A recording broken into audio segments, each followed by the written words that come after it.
Number 1. Tree of Whispers is out of control. The rewards are beyond amazing, including great XP, especially before 90 Paragon Points. It's almost a full level every single time. And you're getting tons of items, materials, runes, greater affixes, infernal compasses. Yes, ladies and gentlemen, everything you could ever dream of. Oh, and uniques. And the best part is everything can be whispers now. Killing the Beast of Eyes? Sure, that's a whisper. Standard Helltide getting everything done. The PvP area with the PvP boss, I just killed him. The Undercity Incurist, Grim Favor as well. And even the Realmwalker in the Hatred Rising area can pop up as a 5 favor whisper. And for some reason, Uber Lilith can be a whisper. And the good part is Killer in Torment 1. She's going to be super easy. A second way to target farm equipment is your mercenaries and bartering. But not only equipment, also a material cache and greater affix items can appear here. You can restock this supply and reduce this cost to 50 as well. And in order to get tons of pale marks, you need to max level up your mercs. And if they are past level 10, you're still going to be getting more and more pale marks, especially not only for your main merc, also for your second merc that you have as a reinforcement, and to truly fast track their experience. Torment 3, Torment 4, and then you're just going to go into Infernal Hordes. Infernal Hordes, every single wave, not the complete Infernal Horde. One wave is often one complete report level to get you another 100 pale marks, 100 pale marks, 100 pale marks, 100 pale marks. And you notice these items, they don't cost much. And especially you can get something amazing here. And that would be called the cache of masterworking materials, the cache of defensive aspects, the cache of obolds, whatever. It cannot only be a cache of salvage materials. No, there can be 5 to 6 legendary items, including ancestrals just popping out. And why do I keep mentioning ancestrals so much? A standard item has, for example, 250 max life. An 800 item power item is already at 444 max life. That's the main reason you want ancestral, because every stat is just so much more amazing. Now to the two most important things, and that is materials and where to get them. Because right now, if I want to enchant something, I'm running out of Forgotten Souls. Luckily, it tells you where to actually get them, and the best location will still be Helltides,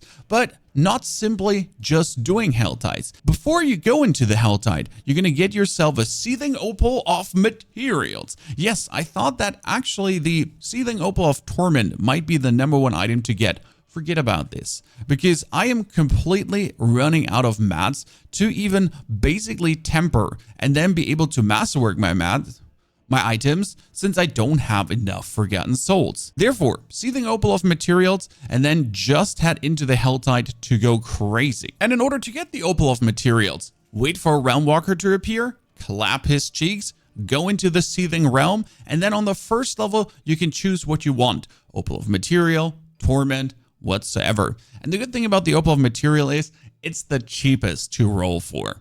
Very easy to get. Try to more or less always have one active.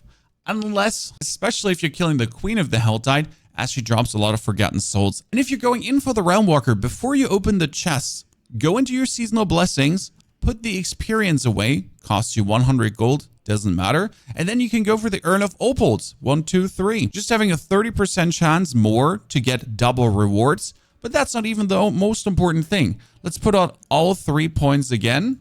And yes, that's only 2,700 gold, doesn't matter. And there's the Urn of Curiosities. Boost the chance of receiving a second item when you're at the Purveyor of Curiosities.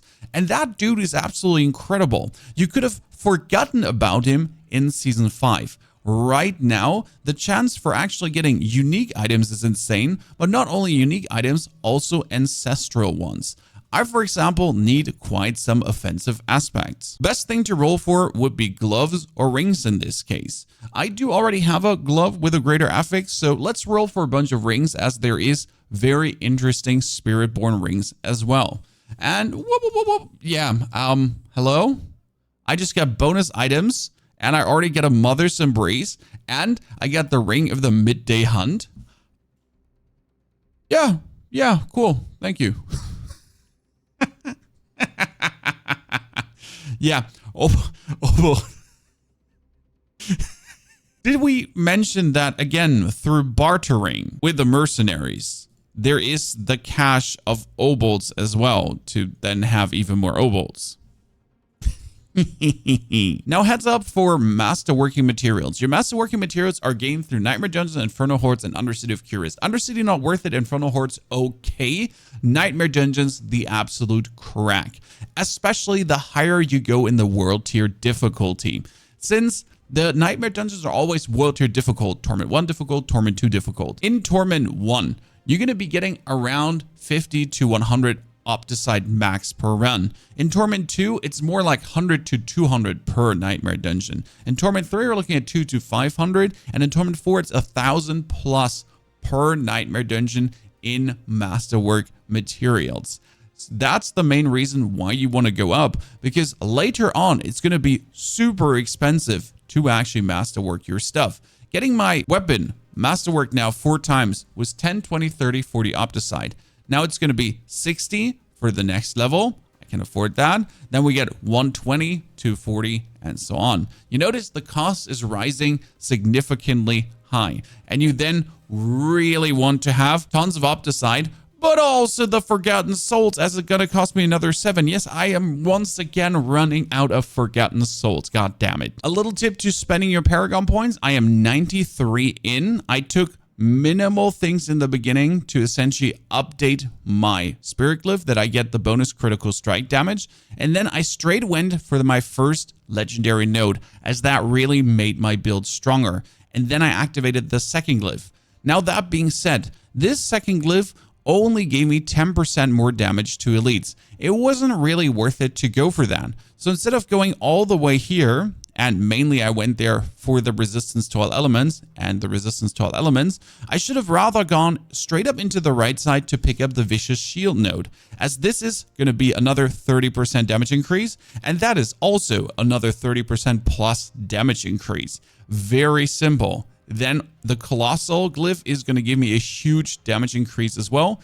But all in all, try to get your legendary nodes first, as they mostly improve your damage to the max. Coming back to seething opals, they can not only be used alone, you can use an opal together with an elixir of destruction, and on top of that, you can also get yourself an incense. So that is a 5, a 15, and an 8% experience bonus on top of all the experience bonuses anyways. And a very interesting thing about reputation, and I don't know if they accidentally broke it or if this is intended this way. As you're consistent getting 750 item power items, even here at the beginning. I had the first 3 knocked out, was level 60, opened the next 2, and I actually get 750 item power legendaries. Just like that. Maybe that's intended. Maybe they wanted it that way. Just saying, don't worry about opening this as early as possible. Maybe the first 3. But afterwards, you're essentially getting what you already need for the end game, including ancestral legendaries and uniques at the end. And before you go to farm strongholds for experience, don't do that. They nerfed them. They're not really giving crazy experience anymore.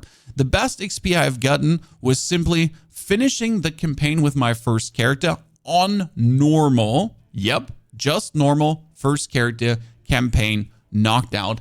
Easy as ever. If I would now level my second character, I would skip the campaign, I would pick up my merc straight away, and then just again live in the Helltide, especially considering the shortage of materials that I've been facing with the goddamn Forgotten Souls. Now, I've seen this question a lot. How do I know when to swap to a higher torment tier? How do I know when the next difficulty is waiting for me?